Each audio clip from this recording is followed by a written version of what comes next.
जय हिंद दोस्तों, मैं सद्दाम वारिस वारसी एजुकेशन में आप सभी का स्वागत करता हूं। तो लेके आ गया हूं नई पार्ट, नया चैप्टर आप लोगों के सामने लेकर। ठीक है, कंपटीशन सेक्शन का फ्रेश चैप्टर मैं स्टार्ट करने जा रहा हूं। कौन सा? Ratio and proportion. ठीक है, यानी अनुपात और समानुपात पढ़ेंगे हम। तो अनुपात समानुपात क्या होता है? देखिए, सजातीय राशियों का कंपैरिजन जो होता है ना, जो दो सजातीय राशियों के बीच का कंपैरिजन होता है वो आपका अनुपात कहलाता है। जैसे सजातीय मतलब एक जाति का हो, जैसे लंबाई का लंबाई से, आयतन का आयतन से, ऊंचाई का ऊंचाई से। ठीक है, एक मार्कर का दूसरे मार्कर से, नहीं कि एक मार्कर का एक बोतल से करिएगा तो गलत हो जाएगा, एक मार्कर का एक चाय पीने वाला कप से करिएगा तो गलत हो जाएगा। समझ रहे हैं ना? एक समान जाति का होना चाहिए। एक ताले का दूसरे ताले से, एक फैन का दूसरे फैन से। ठीक है, समझ रहे हैं ना? फैन मतलब मूव करने वाला पंखा। ठीक है, और हम एग्जांपल लेना चाहें तो एक आदमी की लंबाई उसकी मोटाई से कंपैरिजन नहीं कर सकते हैं, लंबाई का लंबाई से, मोटाई का मोटाई से। सजातीय होना चाहिए। जैसे एक नंबर का कोई कंपैरिजन एक नंबर से होना चाहिए, यानी 5 का कंपैरिजन 10 से, 10 का कंपैरिजन 20 से, इस प्रकार होना चाहिए। जैसे देखिए अभी क्या होता है, मेरे पास मान लीजिए 5 रुपया है, आपके पास कितना है? 10 रुपया। इन दोनों का कंपैरिजन जो होता है इस टू रेशियो। ठीक है, रेशियो, इसी को क्या बोलते हैं? अनुपात बोलते हैं हम। क्या बोलते हैं? अनुपात बोलते हैं। इस चीज को आप ध्यान रखिएगा। क्या बोलते हैं? अनुपात बोलते हैं। अब बात आती है समानुपात की। तो इन्हीं देखिए दो अनुपातों के बीच का जो कंपैरिजन होता है उसको समानुपात बोलते हैं।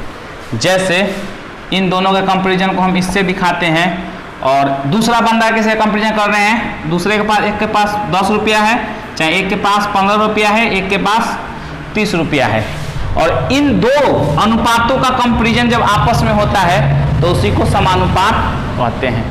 इतना से बिल्कुल आपको दिक्कत नहीं होना चाहिए। ठीक है, इस सिंबल को क्या बोलते हैं? समानुपात। समानुपात समझ में आ गया होगा। डिफिनीशन भी लिखा हुआ है, सजातीय राशियों के संबंध को अनुपात कहते हैं। बेहद ही सिंपल डिफिनीशन हमने आप लोगों के लिए लिख रखा है। अब समानुपात का कितना प्रकार होता है एक एक करके हम डिस्कस करेंगे। कुछ टर्म और देख लेते हैं। जैसे समानुपात का एग्जाम्पल में 5:3 अनुपात 4:7। इसका मतलब क्या हुआ आपका? देखिए, अनुपात को हम बट्टा भी लिखते हैं। जैसे हम इसको क्या लिख सकते हैं? 5/3। ठीक है, और हमने यहाँ समानुपात का साइन दे दिया, और इसको हम बराबर लिख सकते हैं और इसको हम भाग के रूप में लिख सकते हैं। तो 5/3 इक्वल टू 4/7। इसका मतलब ये हुआ आपका। समझ रहे हैं? अच्छे से समझ में आना चाहिए। चलिए, तो देखिए इसमें होता क्या है, अगर हम इसको सिंबॉलिक रूप से लिखें तो A अनुपात B समानुपात C अनुपात D। तो पहले का लास्ट से गुना और दूसरे का तीसरे से गुना होता है। आप बोलेंगे चलिए इसको लिख लीजिए। पहले देख लीजिए, A गुना D इक्वल टू B गुना C। ठीक है, आप कहेंगे कैसे सर? तो देखिए बता देता हूँ। A अनुपात का मतलब आपको भाग बताया था, A/B, और समानुपात का बराबर लिख सकते हैं C/D। क्रॉस मल्टीप्लिकेशन कर दीजिए। A में D से गुना करेंगे तो A गुना D, और B में C से करिए तो B गुना C। आ गया वही। ये होता है एक्चुअल। देखिए जल्दी कोई बताता नहीं है कि ये बराबर यूज कर सकते हैं, ये इसका मतलब बट्टा होता है। यही होता है। देखिए अगर कहीं लिखा है 5:10, तो इसका मतलब क्या हुआ? इसका मतलब ये हुआ कि ये जिसके पास 10 रुपया है, आपसे दुगना पैसा है उसके पास, या आपके पास उस पैसे का आधा है।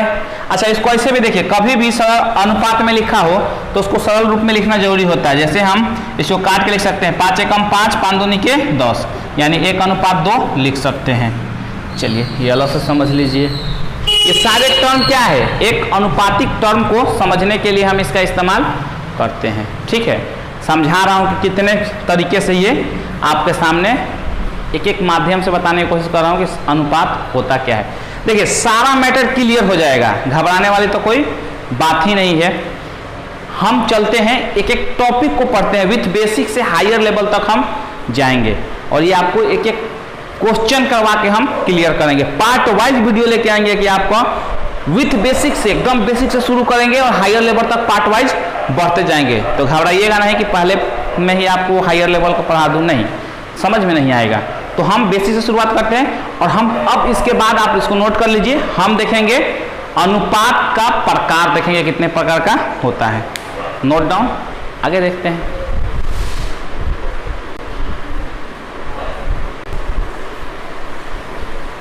आइए दोस्तों पहला देखते हैं। देखिए अनुलोम अनुपात, पहला डायरेक्टली रिलेशन होता है, डायरेक्ट प्रोपोर्शनल भी बोल सकते हैं, ठीक है, डायरेक्ट रेशियो बोल सकते हैं इसको। तो देखिए इसमें क्या था, दूरी इक्वल टू चाल गुने समय। इस केस में अगर हम चाल को बढ़ाएंगे तो दूरी भी बढ़ेगा, ठीक है। देख लीजिए, जैसे हमने लिख दिया समय आपका 2 सेकंड है, चाल आपका 5 किलोमीटर प्रति घंटा है, यानी कुल ये मीटर में होगा, और दूरी, चलिए अगर हम चाल को बढ़ाते हैं, अभी 5 दूनी के 10, इसको 6 करेंगे तो 6 दूनी के क्या हो जाएगा 12, 7 करेंगे तो 7 दूनी के 14। देखिए चाल को बढ़ा रहे हैं तो दूरी भी बढ़ रहा है ना, ठीक है। अगर चाल को घटाते हैं तो चलिए घटा के देख लीजिए, 4 है, 5 दूनी के 10, 4 दूनी के 8 हो जाएगा, कम होते जा रहा है। अगर तो 10 आएगा, यहाँ लिख लीजिए, तो 10 मीटर आएगा। तो ये 4 दूनी के 8, 3 कर लीजिए तो और कम हो जाएगा, क्या हो जाएगा 6 हो जाएगा। तो हम क्या देख रहे हैं इस केस में कि अगर हम चाल को घटा रहे हैं तो दूरी भी घट रही है। तो इस प्रकार का जो रिलेशन होता है वो क्या कहलाता है, अनुलोम अनुपात। यानी चाल और दूरी के बीच में जो रिलेशन है वो अनुलोम अनुपात का रिलेशन है। एक को बढ़ाएंगे तो दूसरा भी बढ़ेगा, एक को घटाएंगे तो दूसरा भी घटेगा। वही डिफिनेशन में लिखा है कि जब दो राशियां इस प्रकार एक दूसरे से संबंध स्थापित करें या संबंधित हो कि एक को बढ़ाने पर दूसरा भी बढ़े और एक को घटाने पर दूसरा भी घटे। बेहद ही सिंपल, बेहद ही आसान। नोट डाउन करिए, आगे दूसरा देखते हैं प्रकार क्या होता है। आइए देखते हैं प्रतिलोम अनुपात, यानी इसमें इनवर्स रेशियो देखेंगे, उल्टा रिलेशन। जैसे चाल इक्वल टू आपका क्या होता है, दूरी बटा समय। अब हम इसको एग्जांपल में लेते हैं, चाल इक्वल टू दूरी मान लीजिए 20 मीटर है और समय 2 सेकेंड है, ठीक है, यानी 10 मीटर पर सेकेंड हो गया चाल। अब देखिए हम क्या कर रहे हैं कि समय को बढ़ाना चालू करते हैं, यानी अगर 20 ऊपर है और नीचे समय को 4 कर दीजिए तो कितना हो जाएगा, कम हो गया ना। चाल आपका क्या हो गया 5 हो गया, समय को बढ़ाए तो चाल घट रहा है, और बढ़ाइए, समय को 5 कर दीजिए तो 4 हो गया। इस प्रकार समय को आप 10 कर दीजिए तो 2 मीटर पर सेकंड हो जाएगा। तो हम देख रहे हैं ना कि जैसे जैसे हम समय को बढ़ा रहे हैं तो क्या हो रहा है, हमारा समय के बढ़ाने से क्या अंतर आ रहा है। तो हम देख रहे हैं कि समय को बढ़ा रहे हैं तो हमारा चाल क्या हो रहा है, कम हो रहा है, चाल कम हो रहा है। अगर दूसरे केस में देखें, चलिए 20, अब अगर दूसरे केस में देखें तो समय इक्वल टू क्या होता है, दूरी बटा चाल हो जाएगा। मान लीजिए अब यहां देख लेते हैं, अगर ये दूरी हमारा, यहीं नीचे लिख लेते हैं, दूरी हमारा मान लीजिए दूरी हमारा वही है 20 मीटर है और चाल हमारा 2 मीटर है, 2 मीटर पर सेकेंड है। तो समय कितना होगा, 10 सेकेंड होगा, यहाँ 10 सेकेंड। अब देखिए हम अब क्या करेंगे, चाल नीचे है तो चाल को बढ़ाना चालू करते हैं इस केस में। तो चाल को बढ़ाएंगे तो क्या क्या प्राप्त होगा हमें, चलिए ये देखते हैं। चाल को बढ़ाने से अगर चाल को 2 की जगह 4 कर दिए, 4 कर दिए तो 4 5 20, 5 सेकेंड। तो क्या हो रहा है, समय, चाल बढ़ाने से समय कम हो रहा है। इस प्रकार हम क्या पा रहे हैं कि समय को, अगर चाल को बढ़ाने से समय कम हो रहा है। यहाँ भी क्या देख रहे थे कि समय, यहाँ हम क्या देख रहे हैं, चाल को बढ़ाने से समय कम हो रहा है, यहाँ समय को बढ़ाने से चाल कम हो रहा है। यानी एक को बढ़ाएंगे तो दूसरा कम होगा, मतलब उल्टा रिलेशन। तो इसको क्या बोलते हैं, प्रतिलोम अनुपात बोलते हैं। बेहद ही सिंपल और बेहद ही आसान। इसको नोट डाउन करिए, आगे देखा जाता है। आइए दोस्तों मिक्स रेशियो देखते हैं, ठीक है, यानी मिश्रित अनुपात। तो दो या दो से अधिक अनुपातों के प्रथम पद का गुणनफल और द्वितीय पदों के गुणनफल के बीच का जो अनुपात होगा उसे क्या कहते हैं? मिश्रित अनुपात। बेहद ही आसान है। जैसे मिश्रित अनुपात हम इसको कैसे लिख सकते हैं? एग्जाम्पल एक ले लेते हैं। तो देखिए प्रथम 3, 1, 4, तो इसका गुणनफल कर दीजिए 3, 1, 4 इसका अनुपात, और 1, 2, 3 द्वितीय का भी अनुपात कर गुना कर दीजिए, ये हो गया आपका। अब इसको गुना करेंगे तो 4 3 12 और 3 3 दूनी के 6, 6 कम 6 हो और 6 दूनी के 12, सरल करते हैं तो क्या हो जाएगा? 2 अनुपात 1। इसको क्या बोलेंगे? मिश्रित अनुपात। नोट डाउन करिए, अगला देखते हैं। पूरा बेसिक से हम हायर लेवल तक आपको लेके जाने वाले हैं, तो इत्मीनान से पढ़िए, पार्ट वाइज वीडियो बनेगा इस पे।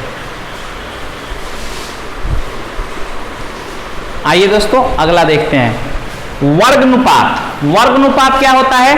जैसे हम ले लेते हैं, देखिए किसी अनुपात के प्रत्येक पदों का वर्गों से बना अनुपात वर्ग अनुपात कहलाता है। प्रत्येक पद मतलब पहला दूसरा, जैसे 4 5 है तो 4 इसका वर्ग अनुपात क्या होगा? 4 का स्क्वायर कितना होगा? 16 और 5 का स्क्वायर 25, 7 और 8 है तो 7 का कितना होगा? 7 49 और 8 है 64। इस तरह के अनुपात को क्या बोलते हैं? वर्ग अनुपात।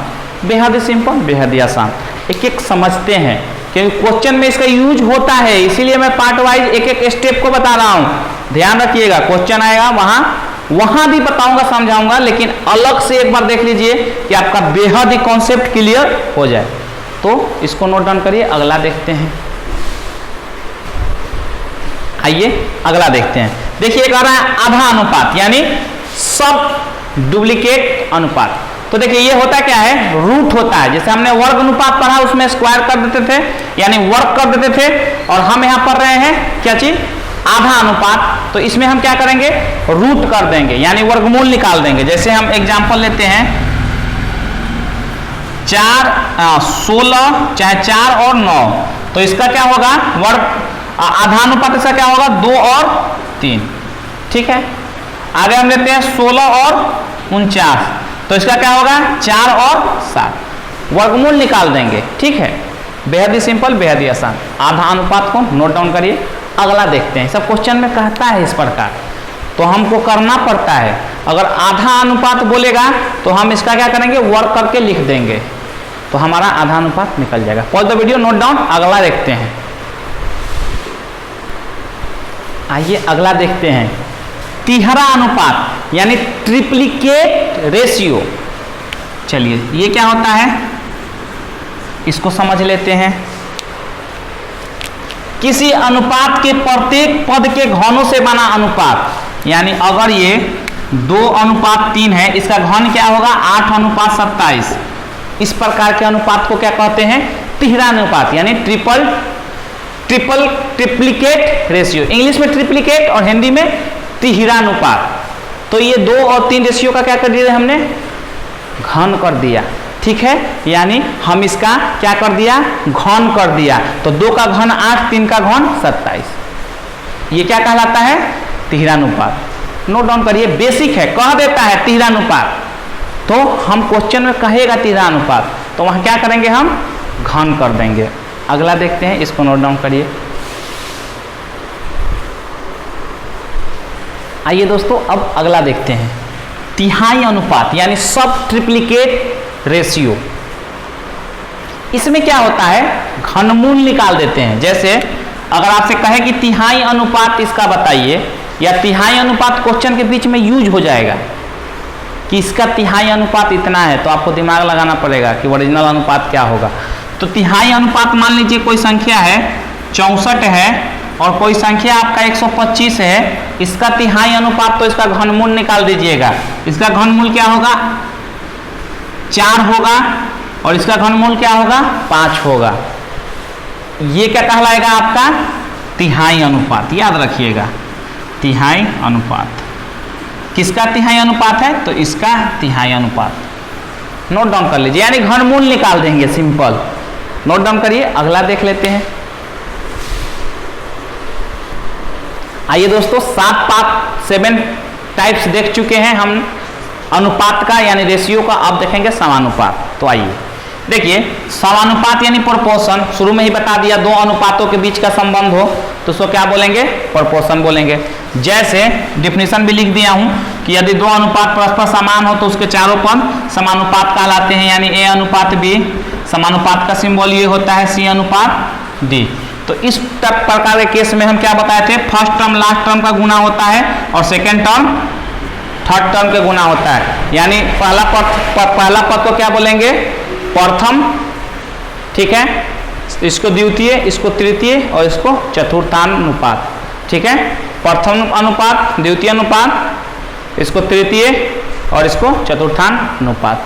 तो देखिए इसका मीनिंग हमने क्या बताया था कि ए का गुना डी से और बी का गुना सी से बताया था। फर्स्ट का लास्ट यानी बाहर का बाहर से, अंदर का अंदर से, ये चीज बिल्कुल दिमाग में बैठा के रखिएगा, बाहर का बाहर से और अंदर का अंदर से। तो ऐसा क्यों होता है सर, तो ऐसा इसलिए होता है, हम आपको बताए थे कि ए अनुपात का मतलब बट्टा होता है और समानुपात का मतलब बराबर होता है, तो सी बटा डी कर दीजिए। अब इसमें क्रॉस मल्टीप्लीकेशन कर दीजिए, ए का गुना डी से और बी का गुना सी से। यही आया सर, तो बोलेंगे हाँ सर यही आया।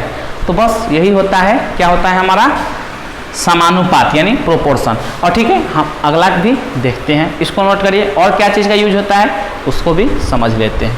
बेहद ही सिंपल, बेहद ही आसान ये था। अच्छा, अगर हम कहेंगे आपसे कि 5 अनुपात 4 और 3 अनुपात 8, तो यानी चतुर्थांश अनुपात पूछ रहा है, चतुर्थ अनुपात पूछ रहा है, तो इसको निकालने के लिए इसको x मान लीजिए। चलिए, तो पहला का लास्ट से गुना यानी 5x और इसका इससे 12, तो कितना हो जाएगा x इक्वल टू अगर निकालेंगे आप तो 12 माइनस 12 बटा 5 दशमलव में आएगा। 5 दूनी के 10, 2 5 चौका 20, 2.4। यहाँ क्या आएगा आपको 2.4 आएगा। तो देखिए ये क्या आसानी से हम वैल्यू निकाल देंगे अगर ऐसा कहेगा तो। फिलहाल आप इसको नोट करिए, अगला भी टर्म देख लेते हैं। देखिए हम अब नया टॉपिक देखते हैं, एक वित्तानुपात यानी कंटिन्यू प्रोपोर्शन, ठीक है। कंटिन्यू प्रोपोर्शन को देखते हैं। कंटिन्यू प्रोपोर्शन में हम इस प्रकार समझते हैं, बहुत ही आसान भाषा में अगर इसको समझे तो कह रहा है कि यदि 3 राशियां इस प्रकार हो कि पहली का राशि अनुपात दूसरी का राशि इक्वल टू दूसरी का राशि अनुपात तीसरी हो, यानी समझ रहे हैं आप इसको, अगर भाषा में डिनोट करेंगे तो ए अनुपात बी इक्वल टू बी अनुपात सी, ये हम डिनोट करेंगे भाषा के रूप में। तो इसमें क्या होता है, कह रहा है कि इसका होता है B square equal to, formula निकालना चाहे तो ए सी और B equal to root under A C. समझ रहे हैं, ये कह रहा है। अच्छा, ये कैसे होता है, तो इसको क्या लिख सकते हैं, ए बटा बी इक्वल टू बी बटा सी। तो इधर तीसरी गुना करिए तो ए गुना सी इक्वल टू बी में बी से होगा तो बी स्क्वायर और बी इक्वल टू इधर रूट में आएगा तो रूट अंडर ए सी। ऐसे होता है, शुरू में ही आपको बताया था अनुपात का मतलब बट्टा और यहाँ इक्वल टू दिया ही है, जब बी का मान निकालेंगे तो B equal to root under A C होता है।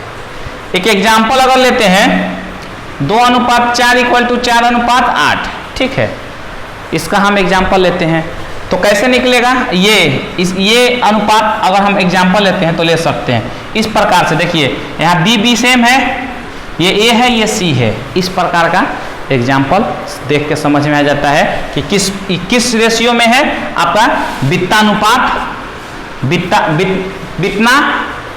वित्तानुपात, और इंग्लिश में बोलेंगे तो इसको कंटिन्यू प्रोपोर्शन बोलेंगे। तो इस प्रकार का रिलेशन क्या कहलाएगा आपका वित्तानुपात, ठीक है। तो वित्तानुपात का एक फॉर्मूला क्या होता है, B equal to root under A C. कहाँ से आया, तो यहाँ से आया। अगर हम इसको डिनोटेशन के रूप में लिखे तो अब इसको नोट डाउन करिए। कुछ क्वेश्चंस आज देख के समझ भी लेते हैं किस प्रकार के क्वेश्चन आते हैं। चलिए नोट डाउन करिए, फिर देखते हैं।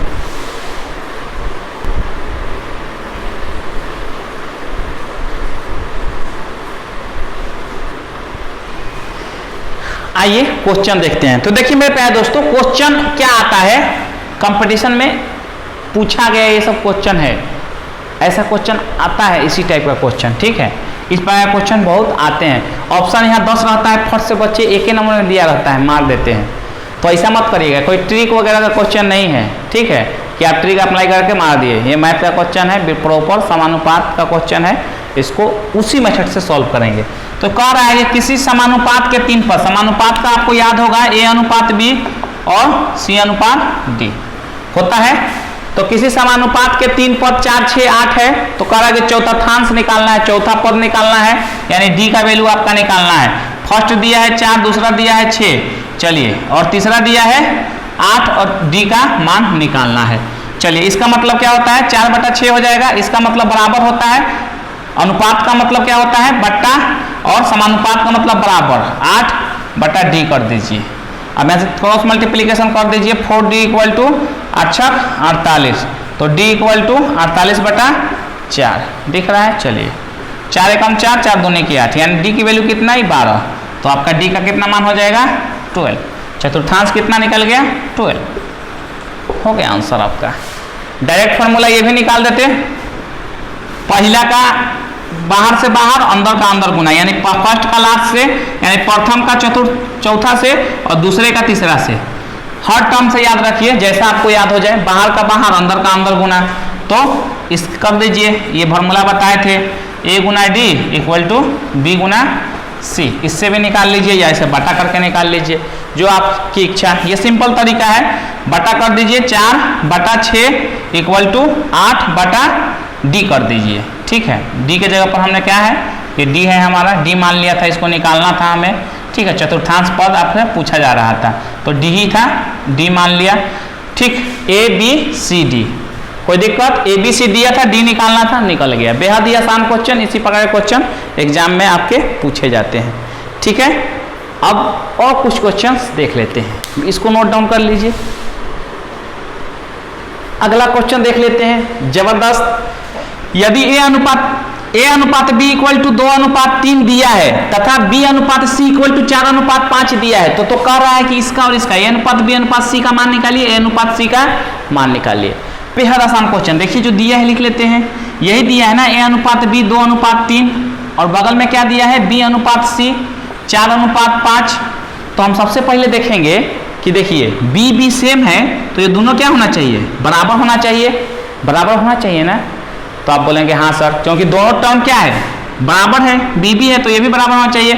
तो हम क्या करेंगे, ऐसी संख्या 3 का ऐसा गुणज और 4 का ऐसा गुणज लेंगे कि दोनों से, 3 से भी कटे और 4 से भी कटे। ठीक है, दोनों में कॉमन हो गुणज, दोनों से क्या हो, डिविजिबल हो। तो देखिए 3 चौका 12, 4 3 12, 12 ऐसा संख्या है जो 3 से भी डिवाइडेड होगा, 4 से भी। तो हम इसमें किससे गुना कर देंगे, 4 से, और इसमें किससे गुना कर देंगे, 3 से। तो चलिए दोनों में गुना होगा, ये भी बताऊंगा क्यों गुना होगा।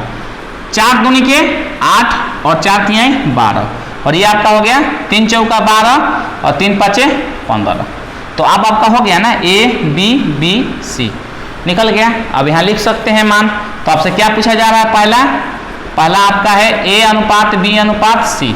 तो A का मान कितना है हमारा, 8 है, B का मान कितना है, तो 12 है, और C का मान कितना है आपका, 15। पहला का आंसर हो गया। दूसरा का आंसर A अनुपात C, तो A का मान कितना है, तो 8 है, और C का मान कितना है, 15 है। अच्छा, इसमें से कुछ कटता ना, अगर तीनों में सेम संख्या से कोई डिवाइड हो जाता तो काट भी देते। जैसे आपको बताया था 5 अनुपात 10, तो 5 एकम 5, 5 दूनी के 10, यानी सिंप्लीफाई कर देते हैं, सरल कर देते हैं काट के। ठीक है, तो उस प्रकार अगर ये भी कटा तो काट देते, ये भी कटता तो काट देते। अच्छा, बात आती है कि सर आपने दोनों में क्यों गुना किया, तो आपको बताए थे ना 2/3 में अगर गुना करेंगे तो दोनों से करेंगे, अगर खाली 3 में 4 से गुना करते तो इसके मान में अंतर पड़ जाता ना, क्योंकि किसी भी भिन्न में अंश और हर दोनों में सेम संख्या से गुना करने पे उसके मान में कोई अंतर नहीं पड़ता है। ठीक है, तो हम ऊपर भी 4 से गुना करेंगे। अच्छा, 4 से नहीं करते तो 4 3 12, 2/12 गलत हो जाता हमारा। चलिए, तो हम क्या करेंगे, ऊपर भी 4 से गुना कर देंगे, 4 दूनी के 8 और 4 3 12। अब ये काटेंगे तो फिर वापस मिल जाएगा वही। ठीक है, अगर बात करेंगे तो काटेंगे वापस तो फिर 2/3 मिल जाएगा आपको, वापस ये 2/3 मिल जाएगा। काट दीजिए, 4 दूनी के 8, 4 3 12, देखें 2/3 मिल गया वापस से काटने के बाद। तो हम सेम संख्या से इसीलिए गुना करते हैं, ठीक है। किसी भी भिन्न में अंश और हर दोनों में सेम संख्या से गुना करने पर उसके मान में कोई अंतर नहीं पड़ता, इसलिए हम सेम संख्या से गुना किए। इस प्रकार के क्वेश्चन आते हैं, बना सकते हैं। कुछ और क्वेश्चन देख लेते हैं, इसको नोट डाउन कर लीजिए। आइए दोस्तों अगला क्वेश्चन देख लेते हैं। देखिए क्या दिया है, ए अनुपात बी, तो 2 दिया है और 3 दिया है। यहाँ बी अनुपात सी यानी 3 दिया है, 5 दिया है। तो यहाँ ठीक है, बी बी सेम है, बीच वाला फैक्टर यहाँ क्या है, सेम है। तो ये क्या है, ये भी दोनों सेम है, 3 3 यानी परफेक्ट है। तो डायरेक्ट इसका आंसर हो जाएगा। तो क्या हो जाएगा आपका, पहला पूछ रहा है यहाँ ए अनुपात बी अनुपात सी, तो ए का मान हो गया 2, बी का मान 3 3, तो ठीक है कॉमन तो 3 ही होगा, और यहाँ सी का मान 5 है। बहुत ही आसान क्वेश्चन था। ए का मान सी, चलिए ए रेशियो सी देखना है हमें, ए अनुपात सी। तो ए का मान कितना है 2 और सी का मान कितना है 5। पिकअप बना के रखिए, कॉन्सेप्ट आपको दे चुका हूं, केवल क्वेश्चन को उड़ाना है तो उड़ा डालिए, घबराना बिल्कुल नहीं है। नोट डाउन करिए, अगला क्वेश्चन भी देख लेते हैं। चलिए अगला क्वेश्चन देख लेते हैं। देखिए ए अनुपात बी कितना दिया है, 4 अनुपात 5, और बी अनुपात सी कितना दिया है, 3 अनुपात 8। देखिए बी बी बराबर होना चाहिए, नहीं है सर, तो क्या करना है, दिमाग लगाना है। अगला गुणज कौन होगा, जो 5 और 3 दोनों में बराबर हो जाए, दोनों में शामिल हो जाए, इक्वल हो जाए। अगला गुणज कौन सा होगा, जो दोनों में इक्वल हो जाए, यानी 5 3 15 3 5 15 15 दोनों इक्वल हो जाएगा। तो इसमें 3 से कर दीजिए, इसमें 5 से, ठीक है। चलिए तो देख लेते हैं, 4 इसमें भी होगा तो 12 अनुपात 15, और ये 15 अनुपात 5 40, यानी ए अनुपात बी और बी अनुपात सी। अब बी सेम आ गया ना, अब कुछ नहीं करना है, अब पहला का आंसर दे दीजिए, ए अनुपात बी अनुपात सी। तो ए का मान कितना है, 12 है, बी का मान 15 आया है, और सी का मान 40। कुछ कॉमन, कुछ कटे तो काट, तीनों सेम संख्या से कटेगा तो काट भी सकते हैं। चलिए अभी फिलहाल नहीं कट रहा है। दूसरे का ए अनुपात सी, ए का मान कितना है 12 और सी का मान कितना है यहाँ 40, तो लिख दीजिए 40। अब चलिए एक क्वेश्चन आपको ऐसा दे रहा हूँ, अभी 3-4 क्वेश्चन हमने सॉल्व किए, एक क्वेश्चन आपके लिए आ रहा है, कमेंट जरूर कीजिएगा, विथ ऑप्शन दे दूंगा कमेंट करने के लिए आपका। चलिए तो फिलहाल आप इसको नोट डाउन करिए, आपके लिए क्वेश्चन आ रहा है। ये रहा है स्क्रीन बोर्ड पे आपके लिए क्वेश्चन। यदि ए अनुपात बी इक्वल टू 2 अनुपात 9 और बी अनुपात सी इक्वल टू 2 अनुपात 7, तो ए अनुपात सी का मान निकालना है। दिख रहा होगा आपको, बिल्कुल थोड़ा सा टेस्ट कर दूं, चलिए अब तो दिख रहा होगा। तो ए अनुपात सी का मान निकालना है, ऑप्शन आपका दिया हुआ है। कमेंट अभी के अभी करिए अगर आपको समझ में आ गया हो तो, ठीक है। चलिए नोट करिए क्वेश्चन को।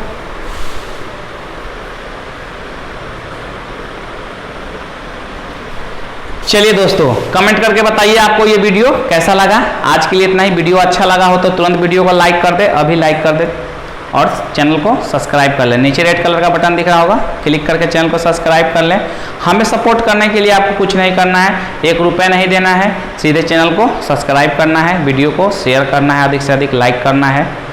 बस आपके लिए मेहनत किया जा रहा है, इसीलिए आपसे छोटा सा रिक्वेस्ट है कि चैनल को जरूर सब्सक्राइब कर लें। बेल नोटिफिकेशन को ऑल पे रख लें ताकि आने वाले वीडियो का नोटिफिकेशन सबसे पहले आपको मिल सके। आज के लिए मेरे प्यारे दोस्तों इतना ही, मिलते हैं नेक्स्ट वीडियो में, तब तक के लिए थैंक यू, जय हिंद।